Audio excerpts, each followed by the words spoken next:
How to easily redeem Amazon gift card from Fampay.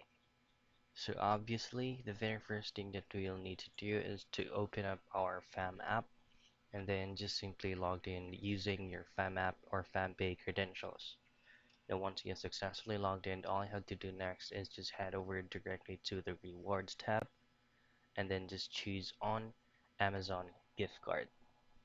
Now after that, you should be able to input a specific amount how much you'd like to redeem from the Amazon gift card. Now you just have to complete all the system automated prompts on the screen, and then you should be able to be provided with a unique code from Amazon.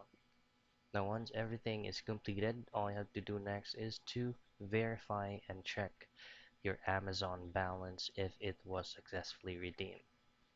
Now, if you're having troubles or problems in redeeming it by doing or inputting the correct code that was given by Fam app, all you have to do next is just to reach out the contact us field from the Fam app or the FamPay website or on the application.